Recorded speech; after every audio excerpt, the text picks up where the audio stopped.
रीवा गोविंदगढ़ में Lalitpur Singrauli rail line परियोजना का किसानों द्वारा लगातार विरोध किया जा रहा है। किसान 21 दिसंबर से अपनी मांगों को लेकर आमरण अनशन पर बैठे हैं। किसानों द्वारा आमरण अनशन आज तीसरे दिन भी जारी रहा। आमरण अनशन पर काफी संख्या में नौजवान अपनी नौकरी की मांग को लेकर आंदोलन प्रदर्शन करते रहे। दिन भर पुलिस की सरगर्मी एवं आंदोलनकारियों का प्रदर्शन देखने को मिला। आंदोलनकारियों ने निरीक्षण दल के अधिकारियों को पटरी में ही रोक लिया और अपनी मांगों को मनवाने के लिए 1 घंटे तक पटरी पर ही प्रदर्शन करते रहे। उधर शिवसेना के सिद्धि के नेता विवेक पांडे भी धरना स्थल पर आमरण अनशनकारियों का हौसला बढ़ाने पहुंचे एवं उनको हर संभव समर्थन करने का विश्वास भी दिलाया। उन्होंने कहा कि अगर जेल भरो आंदोलन भी करनी पड़ेगा तो शिवसेना आपके साथ जेल भी जाने के लिए तैयार है, लेकिन आपको न्याय दिला कर रहेंगे। आज आप हमारे बीच में इस गोविंदगढ़ अनशन में आए हैं, तो हम लोगों के लिए आप कुछ बेशक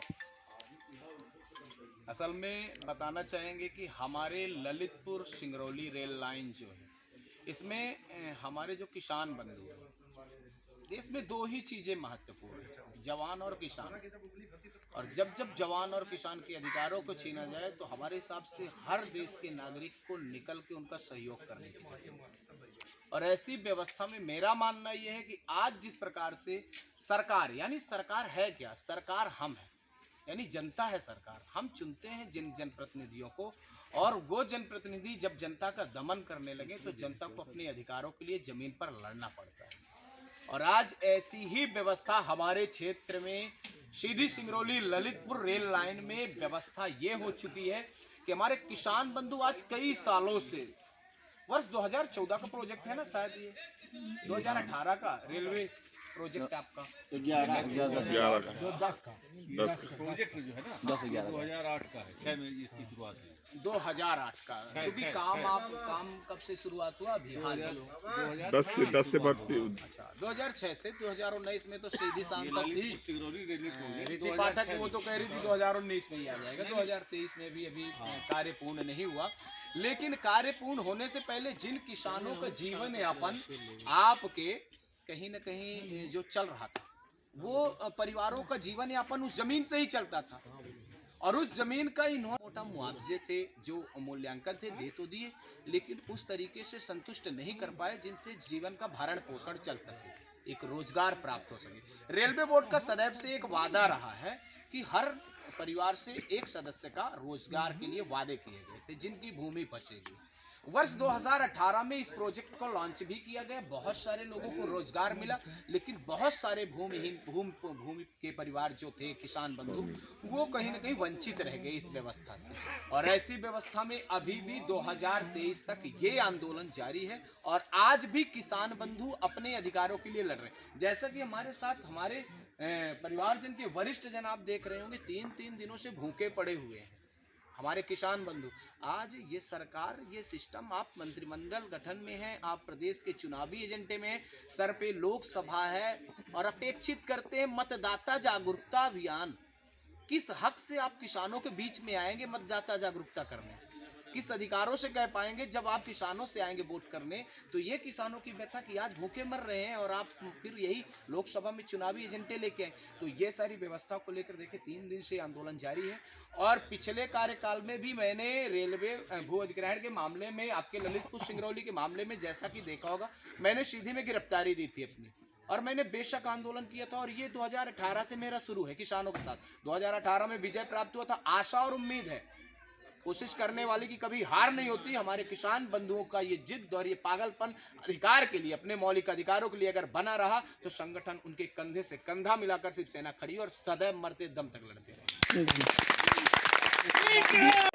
भैया जिंदाबाद, जिंदाबाद, विवेक भैया जिंदाबाद, जिंदाबाद, भैया जिंदाबाद। शिवसेना आपकी सीधी इकाई ने आज प्रदेश उपाध्यक्ष का दायित्व निर्वहन करते हुए मैं आपको अवगत करा दूं कि सीधी के सिवा प्रदेश के हर जिले का शिव सैनिक किसान बंधुओं के साथ खड़ा हुआ है और खड़े रहेंगे जब तक अधिकारों को नहीं मिलेगा। हाल ही में जैसा कि यहाँ का काम का प्रोजेक्ट चालू है, आपको अभी तो आज मैं वार्तालाप आप सभी से करने आया था और बातें रखने आया था। बेशक ये डेमो थी, हो सकता है कि आगे पिक्चर भी देखने को मिले, और वो पिक्चर होगी हमारे अधिकारों की, वो पिक्चर होगी यहाँ जो काम कर चल रहा है आप बंद करो, किसी के बाप कर जागीर नहीं, ये जनता की प्रॉपर्टी है, जनता के अधिकारों का हनन करोगे तो हम विरोध करेंगे। धन्यवाद।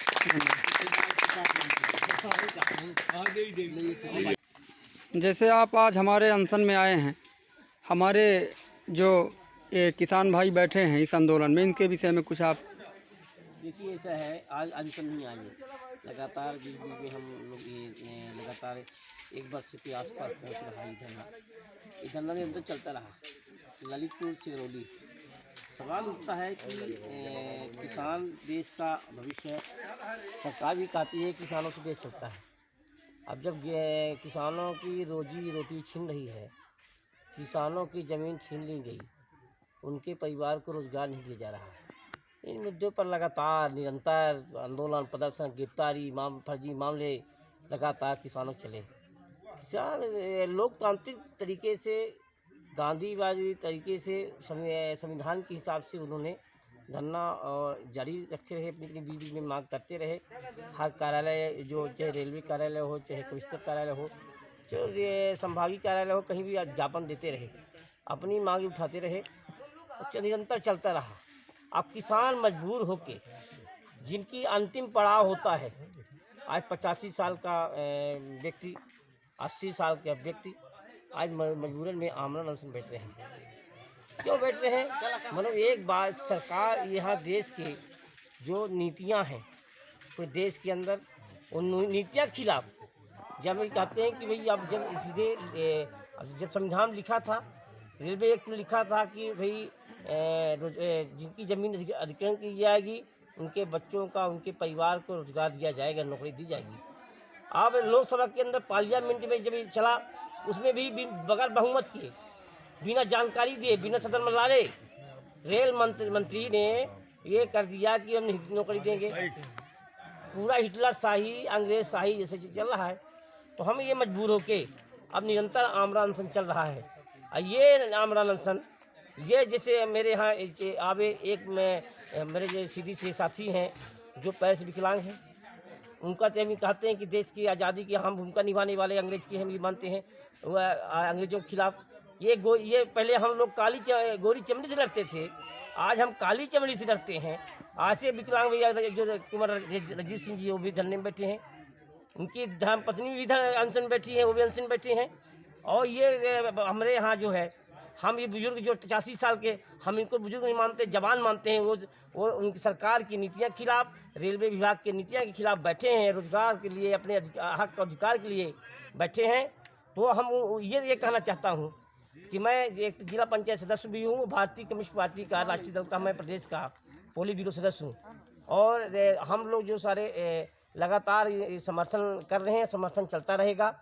और ये अभी जो बैठे, हम भी बैठेंगे उनके साथ में, समय आने वाला है, क्योंकि हम भी बैठेंगे, मेरे साथी भी बैठेंगे, हम लोग पीछे देखने नहीं हैं। अब चूँकि नया जब जिंदाबाद, तो हमारा जिंदाबाद उनका है जो किसान ज़मीन दिए उनके दिल का है, उनका जिंदाबाद है। दूसरी बात ये है कि ये जब काली रात आएगी, सुबह उजाला आएगा, दिन आएगा, आने वाला समय किसानों को होगा। हम हक अधिकार के लिए मर मिटने वाले लोग हैं, झुकने वाले नहीं हैं, टूटने वाले नहीं हैं, झुकने वाले नहीं हैं। हम लोग जो है किसानों का, आज किसान दिवस है, आज पूरे देश के अंदर सरकार भी मना रही किसान साक्षात। एक किसान भूखे मर रहे हैं, इसमें सरकार यहाँ मेरे क्षेत्र में जो मेरे यहाँ राज्यपाल जी मंगरू जी पटेल जी आए हैं, सारे मंत्रिमंडल आए यहाँ हैं, उनको भी सोचना चाहिए ये बात को। किसान इधर, मैं किसान दिवस मना रहा हूँ, इधर किसान भूखे में बैठा है, अपने हक अधिकार के लिए बैठे हैं, इसमें ध्यान देना चाहिए। हम आने वाला समय किसानों को होगा। जय हिंद, जय भारत, लड़ेंगे, जीतेंगे।